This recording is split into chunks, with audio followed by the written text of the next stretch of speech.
안녕하세요. 올킬입니다. 고배당 당첨 인증합니다. 함께 하신 분들도 모두 축하드리고요. 스포츠 정보 공유방에서 무료로 공유해드리니 같이 먹읍시다.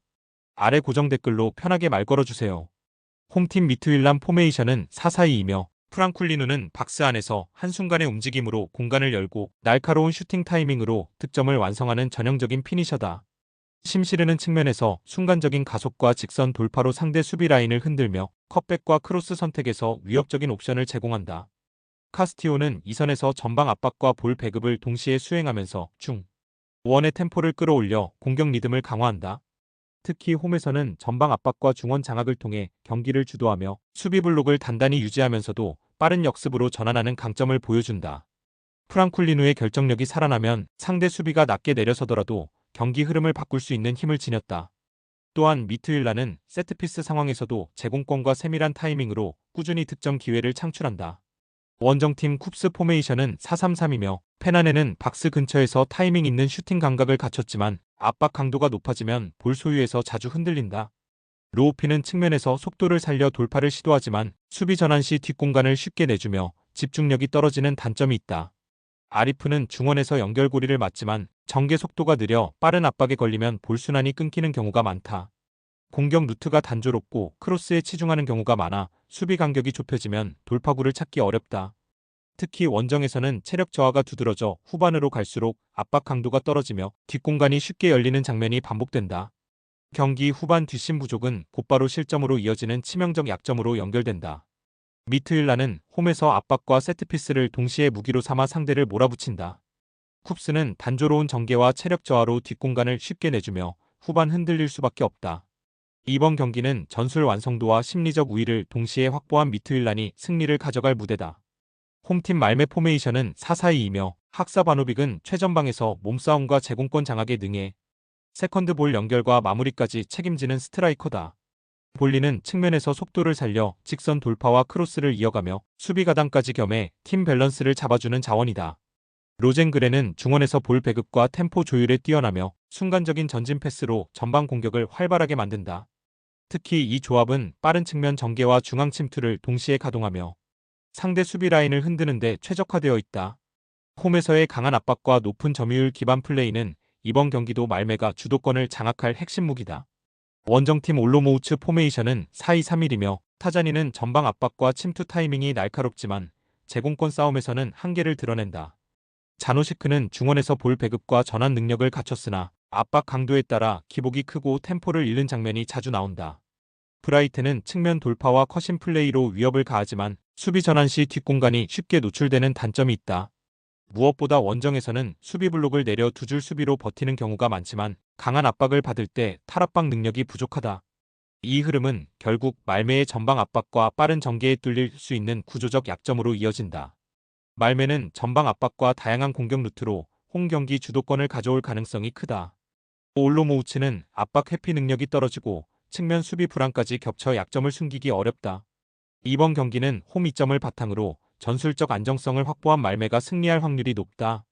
홈팀 브람 포메이션은 4-3-3이며 매그너스는 중앙에서 제공권과 대인마킹에 강점을 가진 수비형 자원으로 공중볼 경합에서 우위를 점하며 후방 안정감을 책임진다.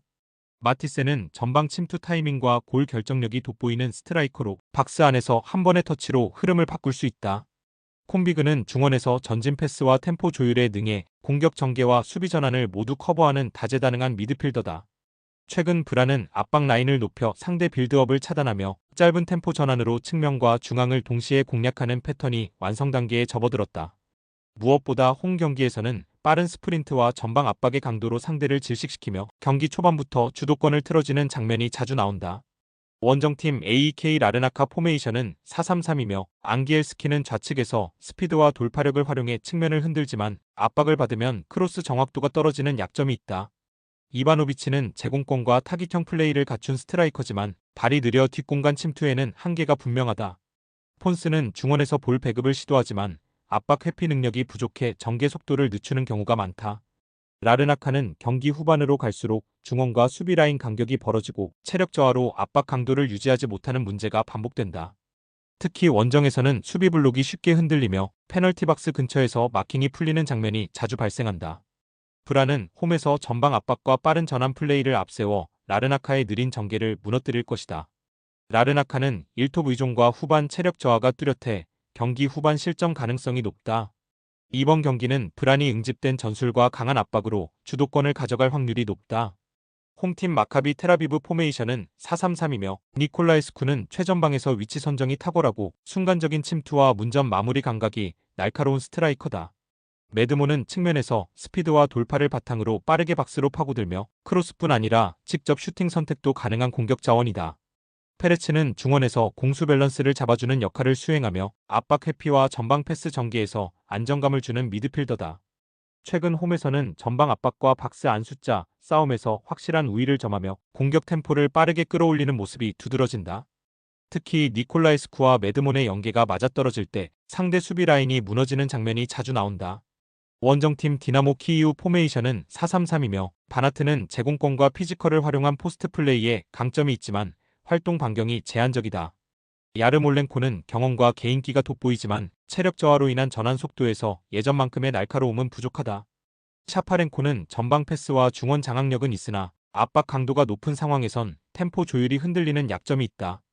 원정 경기에서는 빌드업 과정에서 전개 속도가 더뎌지고 후반 체력 저하로 인해 수비 간격이 벌어지는 패턴이 반복되고 있다.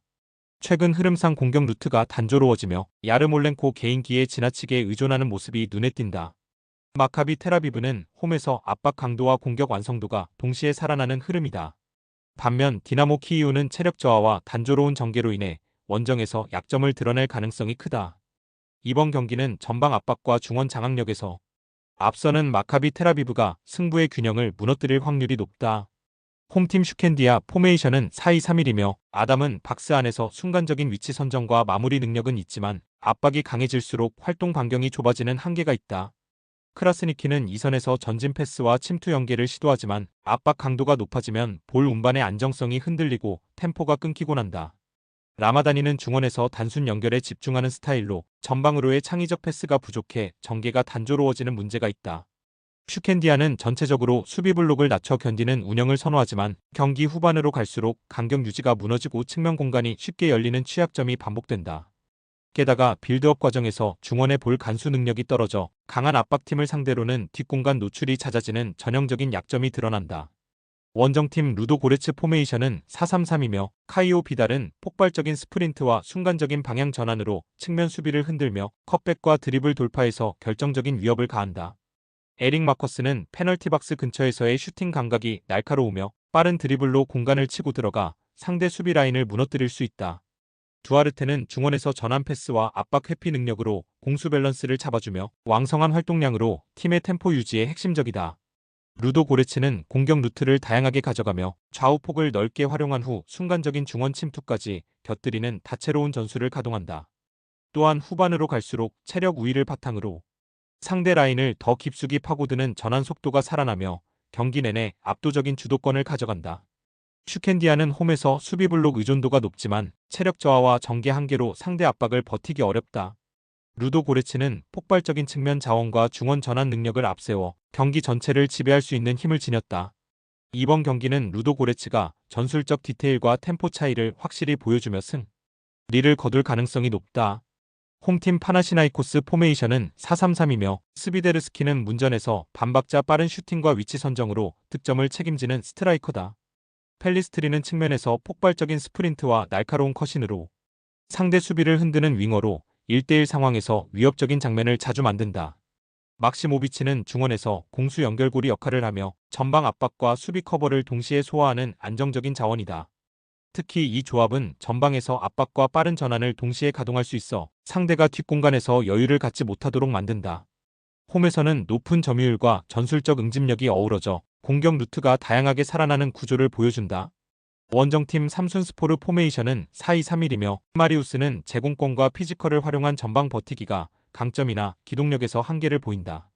디마타는 순간적인 침투와 마무리 감각은 있지만 압박이 강할 때 볼 소유가 오래가지 못한다. 홀스는 측면에서 드리블 돌파를 시도하지만 전환 상황에서 수비로 돌아오는 속도가 느려 뒷공간이 쉽게 열리곤 한다. 특히 원정에서는 중원 압박 강도가 떨어지며 템포가 느려지는 장면이 잦아 공격 전개가 단조롭다. 이 흐름은 파나시나이코스의 전방 압박과 빠른 템포 전환에 쉽게 무너질 수 있는 약점이다. 파나시나이코스는 전방 압박과 다채로운 공격 루트로 홈 경기에서 확실한 우세를 점할 수 있다. 삼순스포르는 수비 전환 속도와 중원 전개가 느려 강한 압박을 버티기 어렵다. 이번 경기는 홈에서 압도적인 응집력을 보여줄 파나시나이코스가 승리 흐름을 가져갈 가능성이 높다. 홈팀 지린스키 포메이션은 4-2-3-1이며 빌비아는 과거 강원FC에서 활약하던 반가운 얼굴로 제공권과 피지컬을 기반으로 박스 안에서 버티며 슈팅으로 연결하는 힘이 있다. 미키치는 측면에서 왕성한 활동량을 보여주지만 돌파 이후의 마무리에서 기복이 존재한다. 토미는 이선에서 전진 패스를 공급하며 공격 템포를 조율하지만 압박 강도가 높은 팀을 상대로는 볼을 오래 지키지 못하는 약점이 있다. 최근에는 수비 블록을 깊게 내린 후 역습을 노리는 전형적인 운영을 하지만 라인 간격이 벌어지는 순간 수비 조직력이 쉽게 흔들린다. 빌비아가 중심축이 되지만 전방 지원이 늦으면 고립되기 쉬운 구조적 문제도 반복된다. 결국 공격 루트가 단조롭고 후반 체력이 떨어지면 압박 저항이 무너지는 장면이 자주 연출된다. 원정팀 위트레흐트 포메이션은 4-3-3이며 오하이오는 순간적인 스프린트와 문전 침투 타이밍이 날카로워 언제든 골을 노릴 수 있다. 블레이크는 측면에서 폭발적인 드리블과 컷백으로 공격에 변주를 주며 수비 뒷공간을 집요하게 공략한다. 젠스는 중원에서 볼 배급과 활동량을 동시에 책임지며 압박을 피해 빠른 전환 패스로 전방과 측면을 고르게 활용한다. 공격 전개가 단순히 한쪽에 치우치지 않고 좌우를 넓게 쓰면서 상대 수비 라인을 벌려 기회를 만든다. 특히 오하이오의 침투 움직임과 블레이크의 돌파가 맞물리면 수비를 흔드는 파괴력이 배가 된다. 또한 원정 경기에서도 중원 압박과 빠른 전환으로 상대가 숨 쉴 틈을 주지 않는 스타일을 유지한다. 지린스키는 강원FC 시절을 떠올리게 하는 빌비아가 중심이지만 고립과 단조로움이라는 한계가 분명하다. 위트레흐트는 오하이오 블레이크 젠슨 삼각편대가 공격과 전환을 이끌며 경기 주도권을 장악할 그림이다. 이번 경기는 전술 다양성과 체력 유지력에서 앞선 위트레흐트가 승리를 가져갈 무대다.